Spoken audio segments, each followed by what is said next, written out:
temas que pode consultar em agência.eclesia.pt. A família está a despertar uma atenção crescente no seio da Igreja pela sua importância natural como comunidade de vida, mas também pela proximidade do Sínodo, que em outubro vai refletir sobre algumas das suas vertentes. Connosco está Juan Ambrósio, professor na Faculdade de Teologia da Universidade Católica Portuguesa. Obrigado, Juan, uma vez mais. É um prazer, obrigado. Estás connosco. Estamos já em ordem de marcha em relação a outubro, onde se iniciará então esse sínodo extraordinário sobre a família. Falamos também já do inquérito que foi levado a cabo e esse inquérito e alguns resultados que foram sendo conhecidos puseram, entretanto, a mexer bastante, quer os departamentos de pastoral familiar, quer movimentos eclesiais, alguns deles com um carisma específico para a família, para trabalhar a família, e gerou-se aqui uma onda, digamos assim, também de uma nova energia, digamos assim, para um trabalho que já vinha sendo feito, mas que agora readquiriu um novo vigor. Em bom rigor, o discurso da família sempre esteve presente nas preocupações da Igreja, em toda a sua reflexão, em todo o seu falar, a família ocupa sempre um lugar muito importante. O problema é que às vezes é só ao nível do discurso, não é? Ou seja, ao nível das... Não quer dizer que não seja uma preocupação efetiva, eu não tenho dúvidas em relação a isso. O problema está na organização, digamos assim, pastoral das próprias comunidades. Depois, é verdade que esse discurso, do meu ponto de vista, nem sempre tem uma tradução na prática. Ou seja, quando se trata de dar, de facto, a importância à família, quais são as traduções práticas? Por exemplo, que lugar tem a família, como família, por exemplo, nas instituições paroquiais? Vemos isso, por exemplo, a catequese é claramente dirigida depois às crianças, os grupos de jovens para os jovens, depois, ou seja, acabamos por ter uma pastoral muito sectorial e a família enquanto tal, que tem todos estes estratos, todas estas relações intergeracionais, acaba por não ser acompanhada, digamos assim. Não é? Aliás, até o próprio processo de acompanhamento pastoral é muito interessante. Apostamos, por exemplo, no momento da preparação para o matrimónio, que é, de facto, um dos momentos fundamentais da estruturação da família, tal como nós a vemos à luz da nossa fé. Apostamos muito nessa preparação. Apostamos, se calhar, já em momentos mais do fim da vida. Mas há aqui, neste itinerário, no meio, toda uma diversidade de situações. Uma coisa é os primeiros anos de um casal que estão os dois juntos a descobrir a vida. Quando entra na vida destes dois um terceiro e um quarto e, porventura, um quinto e mais, ou seja, que são os filhos, toda a realidade se muda. Que acompanhamento é que fazemos nós às famílias nessa situação, não é? Mesmo de ajudá-los.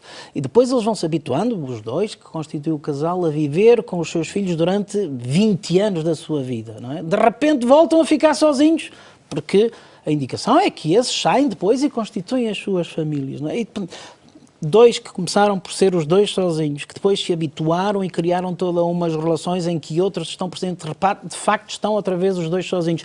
Que ajudas damos nós, que acompanhamento damos nós, como aproveitamos nós esse novo tempo que surge nessas famílias. Na realidade, a família é uma unidade. É todo um processo. É uma mola e um amortecedor. Exatamente. Que sofrem grandes pressões, não é? Toda a dinâmica. E repara, desde a crise aos desempregos, às doenças. Tudo ali tem depois traduções. Assente, e nós, no acompanhamento e na atividade pastoral, nem sempre incorporamos isso. Exatamente. Ou seja, mesmo do ponto de vista da pastoral familiar, estamos muito centrados, por exemplo, nos processos da transmissão da fé ou gestação da fé, como já falámos na semana passada, não é? É verdade isso, mas a família é isso e muito mais do que isso. Em bom rigor, os processos de gestação da fé nem podem ser processos paralelos, quer dizer, eles têm que se entretecer com o próprio tecido com que se tece a experiência familiar. Isso a mim parece uma questão muito importante, ou seja, perceber que a própria experiência familiar da relação marido, mulher, pais, filhos, irmãos, essa própria experiência é constitutiva da experiência da fé. A experiência da fé não é algo que corre paralelo ou ao lado ou em determinados momentos dessa experiência, não. É toda a experiência familiar que pode e deve ser constitutiva da própria experiência da fé. O que quer dizer que eu não devo estar então só, do ponto de vista pastoral, preocupado nestes processos de gestação da fé, mas de como é que a família pode viver do ponto de vista da fé todas as situações em que ela se vai ver confrontada, no emprego, no lazer, nas férias, em tudo isso, por exemplo, não é? E isso é muito, muito importante e, do meu ponto de vista, não temos estado a saber dar as respostas mais eficazes e melhores para a situação em que vivemos, não é? Existem movimentos, existem carismas, dinâmicas específicas dentro da Igreja, alguns deles até com muito centrados na família. Recordo as equipas Nossa Senhora, o movimento de famílias novas, desfocolares, etc. Eu tenho, uma relação muito próxima com as cooperadoras da família. Durante uma parte importante da minha vida foram elas que me acolheram, fiquei sempre com um enorme carinho por elas e, portanto, acompanho-as de perto e sei bem a preocupação e, aliás, tem-me feito também esse desafio de ajudar a refletir estas questões e sei como isto é nuclear em toda a sua atividade. Aliás, é a sua razão de ser como cooperadoras da família. E tantas vezes em conjunto nos interrogamos como responder hoje aos desafios de hoje. Porque nós muitas vezes partimos há um modelo de família. O que é isto de modelo de família? Nós hoje temos que uma das características, se calhar, mais evidentes da família hoje é que não há um modelo de família, há uma pluralidade, uma pluriformidade de modelos, não só diferença entre si, como dentro da própria família. Por exemplo, a complexidade que é perceber que hoje, em alguns núcleos familiares, temos jovens, crianças que reportam a várias pessoas e a vários núcleos familiares, não é? Normalmente até transitam entre eles, fisicamente. E tudo isto torna esta questão muito mais desafiante. Que respostas dar nessas situações? É necessário criar nas próprias estruturas não digo apenas pastoral, mas até na dinâmica da comunidade cristã e das calendarizações das iniciativas das paróquias, momentos de encontro, de gerar oportunidades de escuta, de acolhimento, de ouvir. E enquanto família, não simplesmente os setores para os jovens, para as crianças, para os idosos, para os casais, é importante que aconteçam esses momentos, mas depois, enquanto família, gerar dinâmicas e atividades que, enquanto família, possam ser, enquanto família que celebra a fé, enquanto família que se compromete com a construção de uma sociedade diferente, enquanto família que se ajudam a ultrapassar as outras famílias que têm dificuldade, temos que ousar a criatividade da fé também nestes aspectos. Temos que perceber isso. Senão, o que é que nos vai acontecer? E isso é um dos dramas, vimos isso semana passada quando falámos nos inquéritos, de um número cada vez mais significativo de famílias que estão nas margens, que não correspondem ao dito modelo. O que fazer com eles? Não é? Por exemplo, as questões que têm na base as próprias questões do casamento são questões muito, muito importantes. Há aqui situações, mesmo dizer do Papa Francisco, de temos que acolher as pessoas. É verdade que a Igreja não pode mudar de repente, de um dia para a noite, sem fazer um caminho de discernimento do que é a sua reflexão e que são as suas propostas. Mas dizemos que Deus perdoa sempre, em todas as situações, quem quer ser perdoado. Quem está em situações irregulares do ponto de vista canónico no casamento não se pode aproximar, não se pode aproximar do sacramento da reconciliação, porque a sua situação... Então quer dizer que há na Igreja situações que não são perdoáveis? De todo não, sabemos que não.